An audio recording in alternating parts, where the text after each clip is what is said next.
Here we go. Yeah, yeah. From day to day, when we arise. What's good, y'all? Welcome to the Substitute Preacher Podcast. I'm your host, Isaiah Johnson, aka the Substitute Preacher.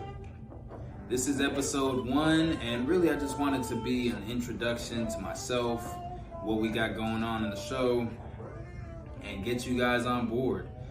All that being said, the purpose of this podcast is to be a resource, offer advice for especially the youth, middle school, high schoolers.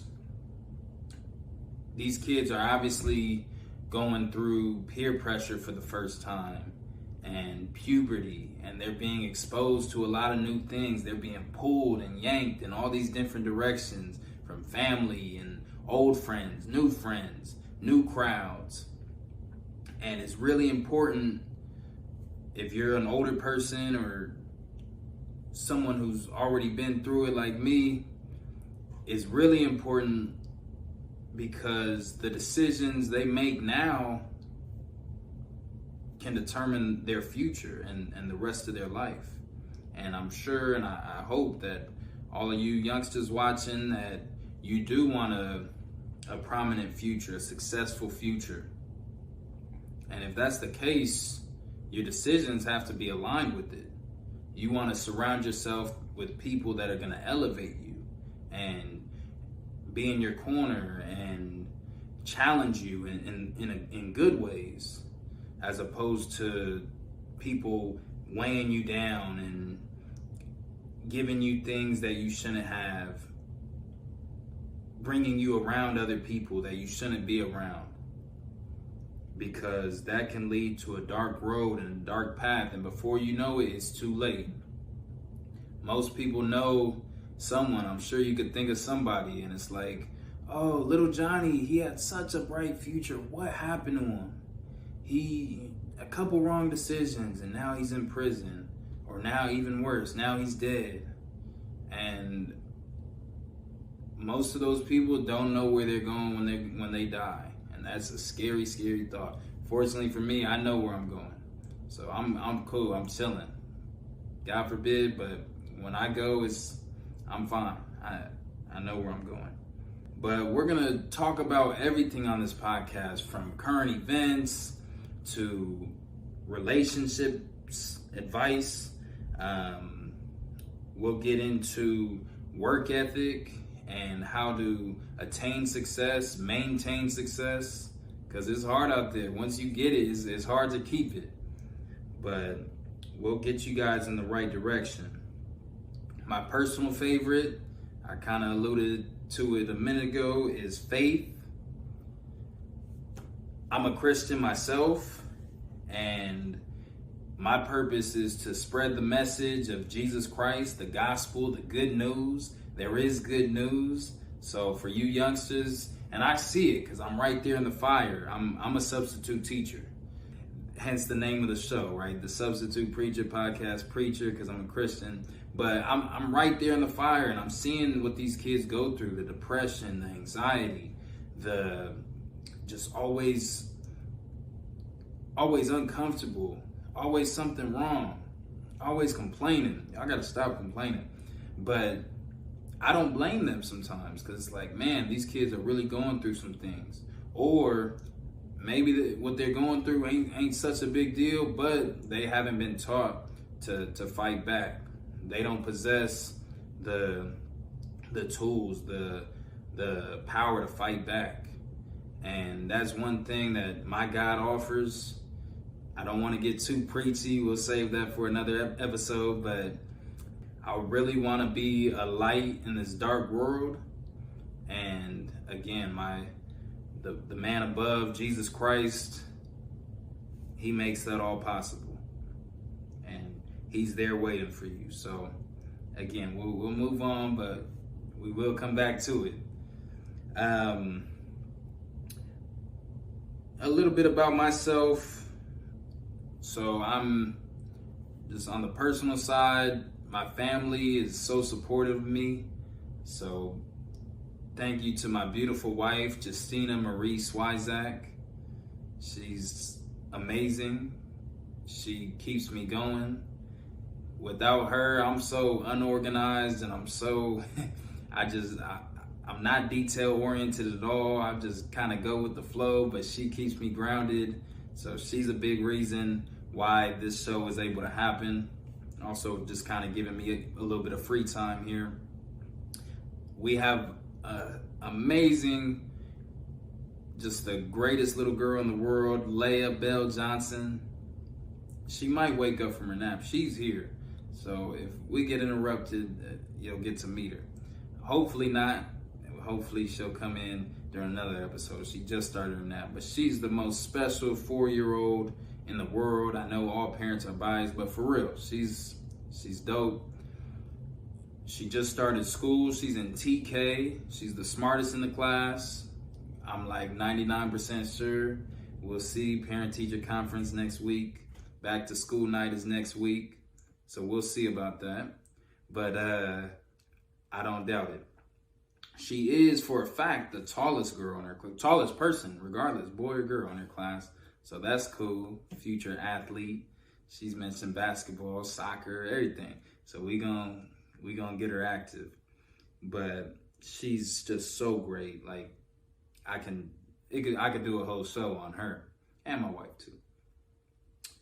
My parents, I'll get more on them later. I'll bring them on a show too. They always encourage my sisters and I to be greater than them, which, again, most parents would agree with that or say that, but do they really mean it? Probably not. They always encouraged us, and they meant it. Like, be greater than us. Be greater than where you're at now. Don't be satisfied. Keep getting more. Always trust in God. So those things that they always encouraged us stuck with me, stuck with my sisters as young kids all the way through adulthood. And so that's how I'm able to do this now. My sisters as well. They're awesome. Christina Johnson, she's going to school. She's in college, which is crazy, but she's doing great things. My other sister, she's the older one, Justina. More on that in a second. You heard correctly, Justina Johnson Atkins, actually. She just got married, so shout out to her husband, Austin. Beautiful couple. Yes, so my sister and my wife do have the same name. And at first it was a little weird. I'm used to it now. It's all love, it's all cool. But again, it was a little weird. Luckily, I call her Chan. I've always kind of called her that, so it's not too weird. I praise God on that one though, because it was an alley-oop one. Because all right, I feel like I'm good with words. I can talk. I'm personable, but I was never really good at like initiating a conversation. So I meet a cute girl or something, we talking. I'm good, but if I seen a girl and I'm like, oh, how do I start this? What should I do? So with her, I see her over in the corner. We had a little function, little get together. And I'm like, my boys was ready to leave. And they're like, Zay, come on. I'm like, nah, I gotta go talk to her. She looking bad. And so I'm thinking like, all right, what should I say? What should I say? And the pressure's on because they're like, Zay, we gotta go. We out. Like, let's go. I had a ride.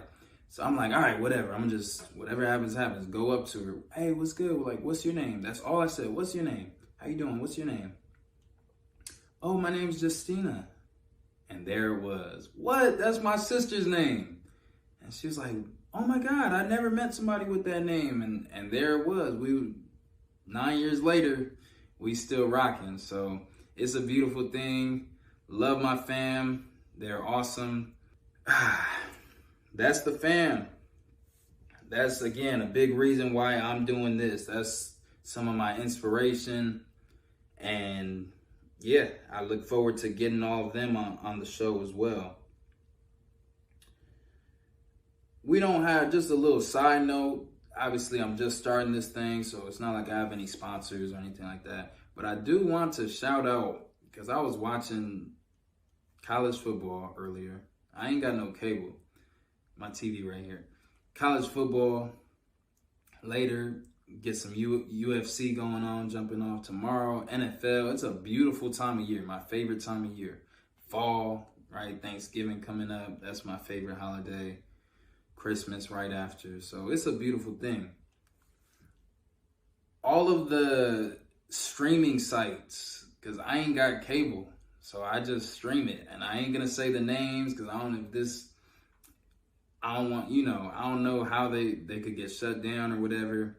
Dana White always be threatening them, but it don't happen because I use the same 2 or 3 of them and they be working all the time. Knock on wood, but there hasn't been no glitches or no issues for months. Like, I've been straight. And this is the best time. All these sports going on. I ain't got to pay for cable because the stream sites, if you want the names of them, just jump in my DMs, The Substitute Preacher on IG, and I got you. Yeah, man. So shout out to them. I love me some sports. I'll talk more about that in just a second. Also, shout out to my barber, Ernie. Hooked it up. I actually recorded a couple episodes without a haircut, and I knew my mom was gonna choke me out or something, because she makes the biggest deals if I don't have a haircut. So Ernie got me right. Me and mom were still good. It's all good. She's gonna see this and be happy that I got a haircut. I'm gonna see her later this evening, so she'll be pleased with me. I get some extra points. If you in the 209, I don't know the name of his shop. I don't even know if it got a name. It's funny because he answers the phone. He'll be like, barbershop. The best barbershops, they ain't got a name. So I'll fill you in. I'll send you his number. DM me on that one too, or I'll put it in the comments. Ernie, keep you fresh. Taper me up. Moving on. So who am I?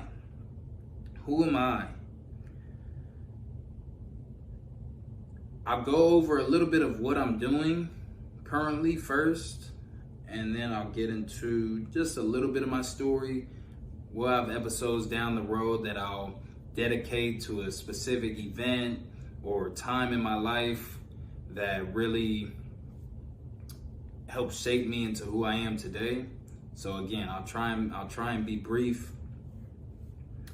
Currently, I am a substitute teacher. That's fun. I work in the Stockton School District. I also coach for Edison High School. Last year, I coached the varsity. I did the linebackers. That was a lot of fun. I was a linebacker when I played. So I love teaching the game. I love being able to work with the kids on their crafts and on the details, the footwork, all that good stuff. This year, a little bit different. They asked me to coach the JV as the defensive coordinator. So I've learned a lot. Look forward to it, to just continue to learn. Again, it's my first time coordinating, but so far it's been fun. Got to get these kids right. So I coach. That's just a passion of mine as a former football player. Love the game. Always will. It's a part of me. It helped shape me into the man I am today. I also do athletic training, so it kind of goes hand in hand. And then I started a new job in the summer with the Oakland A's minor league baseball team, the Stockton Ports. I'm their English instructor. So the youngsters they got from Venezuela, Puerto Rico, all these South American countries, they don't speak much English. And so I teach them English. So it's been pretty dope. Awesome experience, me teaching them, but then also them teaching me. I learned a lot from them about their culture, about just, I have to come up with unique ways to teach them because me no habla español muy poquito. And I'm Puerto Rican, so yeah, blame my parent, blame my mom, my grandma. They ain't really, even though my mom, they don't even really know. So it's not my fault. But a lot of fun. I've had a blast working with them. I'm gonna try and get one of them on one of the shows just to go over their journey. They, from from little kids, they start learning baseball and then they get into competitive teams when they hit their early teens or whatever, and then it's they come to America by themselves, try out, bouncing from place to place, team to team, no family, not really much money, gotta earn it, it's tough, but it's all worth it in the end once they make the league. So I'm looking forward to continuing to learn about these kids and be on this journey with them. And yeah, hopefully we could get one of them on the show. So yeah, that's pretty much what I do. I'm a man of many hats. I work a whole bunch of different jobs, but it's a lot of fun. And obviously, just like the show, it's centered around youth and young adults. So I just enjoy it. I feel called to it. And yeah, I just want to lead as many of them to Jesus as possible. Who am I? So I was raised in the Bay Area, Hayward. I was born in San Francisco, shout out Frisco, but I've always been in the Bay, so I lived in Oakland for some years, Hayward, all the way till I left for college. And let me see, so I went to high school in Oakland, Bishop O'Dowd, incredible school. I also really found myself there, again, just like a lot of you high schoolers now. You're gonna really learn about yourself and find your identity in this time. So yeah, learned some incredible things at O'Dowd. Really learned. I was always used to like all Mexican kids and black kids in school, and then I go to O'Dowd, it's a culture shock. It's all white people and Asians, and now I'm like really the minority, just a few blacks. So it was cool learning different cultures and backgrounds and getting to know all these different types of people. Catholic school cost some money. My parents didn't have it. I'll get into the story on another episode or at another time, but it was like a miracle how I got in. But yeah, it was all part of God's plan. My parents got me in, they struggled, but I was grateful. That's one thing, I'm grateful now that I was grateful then, because I pushed myself, and that was part of my motivation. Like, all right, my parents are paying for my high school experience and to set me up for a better future. They ain't paying for my college. I'm getting that done. So with that, I started football at the age of 8. Hayward Lancers, baby. Hayward Lancers. I was 8 years old, and my dad and uncle, they'd always take us, me and my cousins, out to the park, and we do routes against each other. And so I always kind of liked football. It was cool, but then after 5 or 6 straight catches, the ball would smack me in my face, and I'd go crying and be ready to quit. So I had mixed feelings about the game, but finally I was 8, I was old enough. My cousin was 9, he was ready. We was like, all right, we gonna do this. Our dads were hyping us up. Let's go, let's football time, come on, we pass, this is real football. And so yeah, I jumped out there, and first couple weeks I'm getting knocked around and didn't know what I was doing, didn't know how to play. But we had our first scrimmage, and only position I really knew was quarterback and receiver, just from watching. And they put me at running back. They said, all right, you go with the running backs. I had no idea what that was, what I was doing. But after a few weeks, we had our first scrimmage, and third stringers came in. All right, Johnson, come in. You're the tailback. And first carry, bam, got it. Whoop, whoop. Hit a couple moves, and I'm gone. 40 yards, crib, touchdown. So I felt it. I was like, man, this is dope. Like, this is cool. This is what I want to do. Like, then it became fun. It just hit me like, all right, this game is fun. So after that, yeah, played a couple years, and it was like I was getting better and better. The talent was there, and probably by my third year, I was 10 or 11. I was like, man, this is what I want to do. Like, I want to be raw in high school, and I want to earn a scholarship and play in college. I want to make the league. And not too bad. I'm batting 500 on those. So I did earn the scholarship. I made it to college, went to Rutgers University, got my degree. I didn't make the league, so 50% ain't too bad though. But again, football, the sport, the intense, hard workouts, the brotherhood, like it helped me develop. Without the game, I wouldn't be who I am today. I wouldn't have the same drive and work ethic. I wouldn't be as comfortable in group settings or talking with people. Like, it helped me tremendously. So parents out there, if you're watching, get your kids into sports. Like, it really is, and it's cliche, but they say it's a microcosm of life, and it truly is. Like, the game of football is a mirror of what life is and how to deal with problems and handle adversity and overcome and achieve success. It's a beautiful thing. But yeah, so I fell in love with the game. That's a big reason why I wanted to go to O'Dowd. It worked out miraculously. I got in. My parents got me in. It was a struggle for them. I remember counselors and admins, they called me into the office. All right, Isaiah, the check is overdue. Like, your parents have the money. Can you reach out? And I'm like, man, I don't know. That's what I tell them. But I knew, like, man, my parents they struggling right now. They ain't got the money. But they made it work. They made it happen. I had a good football career there. I ran track a little bit. I did shot put, track and field. I played rugby my senior season. That was a lot of fun. Learned a lot. But through all that, all my experiences, I didn't earn a scholarship. And again, that was my goal. So the end of high school, it's my, January, February, that final semester's there, and no offers. There was some interest from a few schools, but nothing materialized.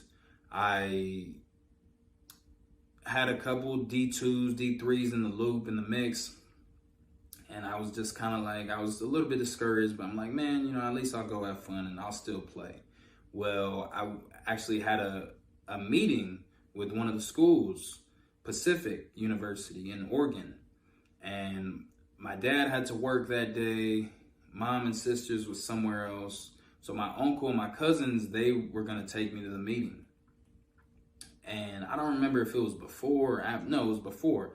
We get a call from my mom. She's frantic and maybe crying. I don't remember. But my dad got in an accident. My dad still does construction. And just a side note, my dad got 9 lives like a cat, because he's had a bunch of accidents and just some crazy stuff. He survived. So, but back then he had maybe survived 3 or 4. We didn't realize he had 9 lives back then. So I'm thinking, man, this could be it. My dad, he fell 30 feet off a building. I think he broke his knee, his elbow, whole bunch of injuries. Excuse me. And so we're like, man, I'm thinking my dad might not make it.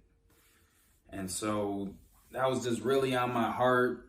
The next hour or two seemed like 2 weeks.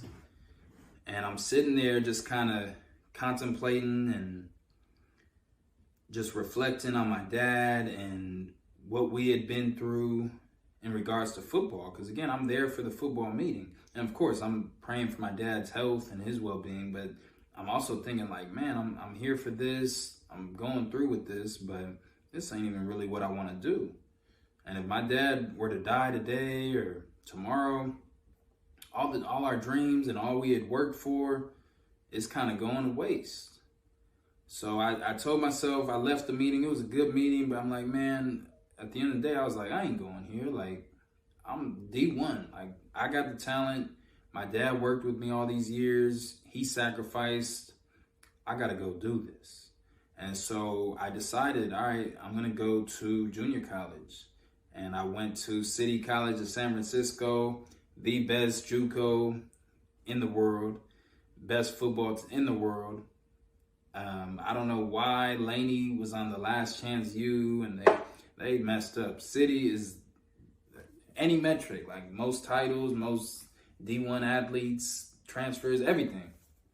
But anyways, I decided to go to City.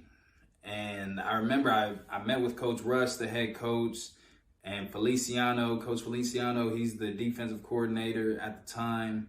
And he brought me out and told me, and it's kind of on a hill, and we're looking out into the city. And he's like, Isaiah, I really like your talent, and you've really impressed me out here today.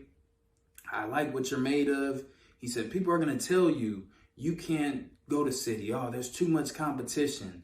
Go to Laney or go somewhere else or play D3 ball. But Johnson, if you really want it and you want to work for it, it's all there for you. The opportunity's there. So, don't be scared. F what they say. He's all animated. I love having him as a coach. But F what they say, and you got to earn it. But come on, let's do it. We're the best school. We're going to win this and that. And I'm like, all right, let's go. Let's do it. And so I committed to it. It was a grind. It was hard. First year, I didn't really play much, but I excelled on special teams. And I said, all right, I ain't going to play much linebacker, but I'm going to ball out on special teams. And I made a bunch of tackles and opened some eyes. I had 2 sophomores starting in front of me. So they left that next year, and I was the guy. And I made it a point, all right, no one's going to outwork me. This spring, this summer, and heading into the fall, I'm going to be the guy. And I had to earn it, and I did, and I had a great season. Got some offers, University of Illinois and a few other schools, but Rutgers, they stood out. And it's funny because I always kind of had ties to Rutgers, and I never wanted to go to the East Coast. I knew, I was like, all right, I'm going to play in the Pac-12, growing up. But I always liked Rutgers. I was a big Ray Rice fan. I played running back when I was younger. So I really liked Ray Rice coming out, the McCourty brothers. So I remember following their players, their team. And we actually had a game for City. I forget who we were playing, but I seen a Rutgers recruit. And one of my boys joked and was like, hey, Rutgers. And I was like, nah, I was saying that, but in my head, I was like, that'd be dope. But I didn't know they were in New Jersey. And so, sure enough, I balled out that game. I don't think I heard from them after that, or immediately after. But then a couple weeks later, they were there to visit one of our offensive linemen. And coach showed them my film, and they said, yeah, is this guy here? We want to meet with him. And I went out there and met with Coach Kyle Flood. Shout out Kyle Flood. And they offered me. We had one more meeting. They watched the practice of mine, and they liked me. They offered me. In the end, it didn't really work out how I had dreamed. I thought I'd have this illustrious career and go to the NFL.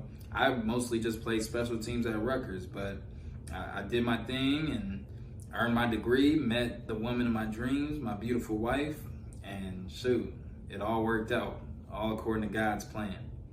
So, yeah, I got into business after that and was successful, did some cool things, but along the road just realized it wasn't for me. Got my personal training certs and kind of started that as a side gig. Then I was doing it full time, was introduced to substitute teaching. So yeah, that's where I'm at now. Coaching, it's a lot of fun. I don't know what's next. A lot of people are, all right, you're gonna get your credentials and be a teacher. I'm thinking about it. It's pros and cons. I don't want to get my credential. I don't want to do the 2 years, but hey, if you really want something, you gotta earn it. So we'll see what's in store. I'm praying and we'll see. Whatever it is, I'm gonna put my best foot forward and it's gonna work out. But again, I do like being a sub. I do long-term subbing, so the pay is decent. I do training on the side, so that's a little extra pay, and then we'll see what happens with this. So that's really all I got for today. I will end every episode with a prayer. Dan Orlovsky, I'm stealing this from him. Damar Hamlin had that injury and died and came back or whatever, but it really shook this country. It felt like that was a heavy, intense moment, and everyone's on edge, kind of waiting. Like, is he gonna make it? Myself, I was sitting there with my parents. Like, look, I kept refreshing Bleacher Report. Like, all right, they're gonna report. Did he make it? Did he pass? And Dan Orlovsky got up there on ESPN and straight up prayed, and that was beautiful. And I felt the peace, and I felt like, okay, that's not something you normally see. There's not enough prayer in this country, but Lord knows we need it. So I do plan on just ending every episode with a prayer, and no prayer is perfect. If you don't know how to pray, it says in the Bible, Jesus teaches us how to pray with the Our Father prayer. Take a look at that, but really it's just talking. It's just communication with the man up above. So leave you off with a prayer, and we'll look forward to episode 2. I got some stuff that went on in the classroom that I'm going to break down and dive into. So real quick, Father God, we lift you up.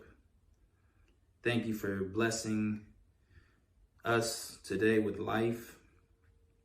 I pray for anyone who's going through anything. Maybe their health isn't where it is, or maybe they have a family member who's going through something or struggling. Thank you for your peace, God, a peace that transcends all understanding. And even if there's chaos around us, when we trust in you and we abide in you, we can experience that peace. I pray that I did my job today, that even if it's just one person, God, that I spoke to today, I pray that they can use this to their benefit. Continue to bless this show. Help me to get out of the way and let you take over. In Jesus' name, amen. All right, peace out.